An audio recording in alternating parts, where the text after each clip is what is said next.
Hello everyone. आज हम एक केस लॉ डिस्कस करेंगे, एक लैंडमार्क केस लॉ। ये आर्टिकल 21 का बेस है।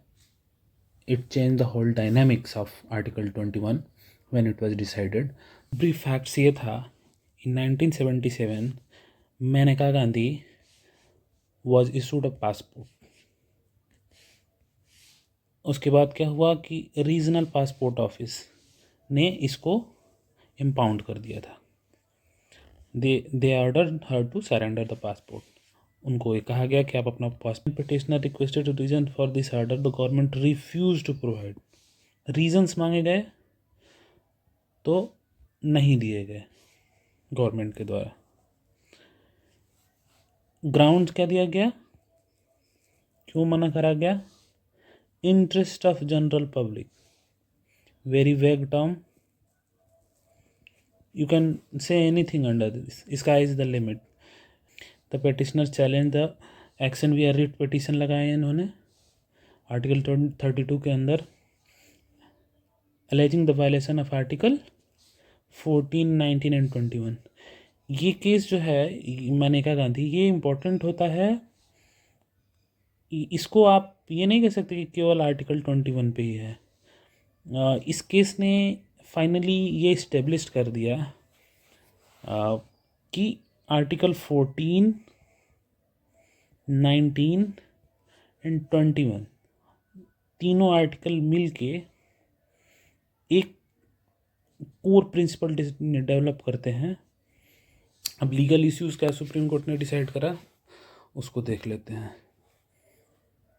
राइट टू ट्रैवल, वेदर, ये इश्यूज क्या था कि whether right to go abroad is part of personal liberty, क्या ये है इंटर रिलेशन ऑफ राइट्स, जैसा हमने डिस्कस करा थोड़ी देर पहले कि क्या 14, 19, 21 एक्सक्लूसिव हैं, म्यूचुअली एक्सक्लूसिव, एक दूसरे से एकदम अलग अलग हैं, या दे आर कनेक्टेड। तो ये दूसरा इशू बना। थर्ड इशू क्या था?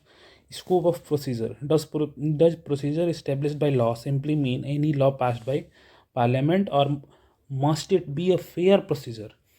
क्या पार्लियामेंट फ्री है कि कोई भी प्रोसीजर पास कर दे? कल से citizens will not have right to eat food, क्या ऐसा कोई लेजिस्लेशन पास किया जा सकता है? नहीं। तो तीसरा इशू ये था कि क्या किसी भी तरीके का कोई भी लेजिस्लेशन या एक्ट पास कर सकती है पार्लियामेंट? तो ये डिस्कस करा गया इस केस में। फिर नेचुरल जस्टिस को डिस्कस करा गया। Is the right to fair hearing, जिसको लैटिन टर्म में ऑडी अल्ट्रम पार्टम बोलते हैं। इसमें फाइनली हेल्ड क्या करा गया थी? 14, 19 और 21 का जो इशू था, इसको कोर्ट ने बोला कि नहीं, they are connected.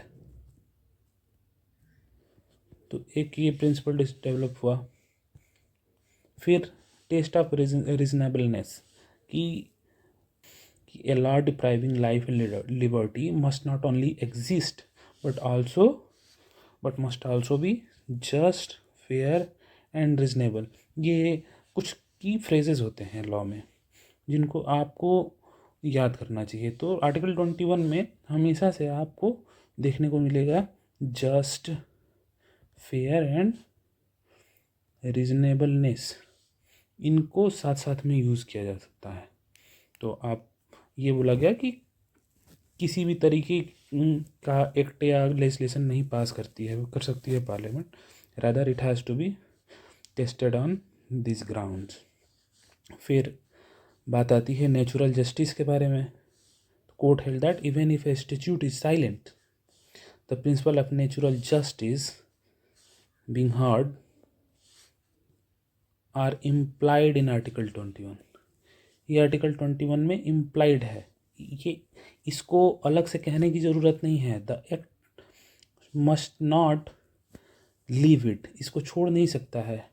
It is already there without discussing it, without mentioning it. तो ये बात बोली गई थी। फिर लास्ट वाला जो पॉइंट था उस पर यह बोला गया था कि personal liberty was given the widest possible interpretation. तो इसको आप ये नहीं लिमिटेड नहीं कर सकते हैं कि these are the 4 things 5 things, कि यही यही चीज़ जो हैं यही आपका पर्सनल लिबर्टी हो सकता है। इट इज़ अनलिमिटेड, ये इनफाइनाइट है। फिर आते हैं हम गोल्डन ट्रायंगल थियरी को समझने में, जो 14, 19, 21 के इंटरकनेक्शन की बात है। तो कोर्ट ने कहा कि ये तीनों मिल के एक साथ एक पर्सनल लिबर्टी के एक डायनामिक्स क्रिएट करते हैं, तीनों कंबाइंड। तो कोर्ट ने इन बोला कि तीनों साथ साथ चलते हैं, ना कि they are mutually exclusive. So they are not mutually exclusive, they are interconnected. Thank you. मैंने कोशिश करी कि कम से कम टाइम में एक रिवीजन के टाइम पे स्टूडेंट्स की हेल्प हो जाए। Thank you.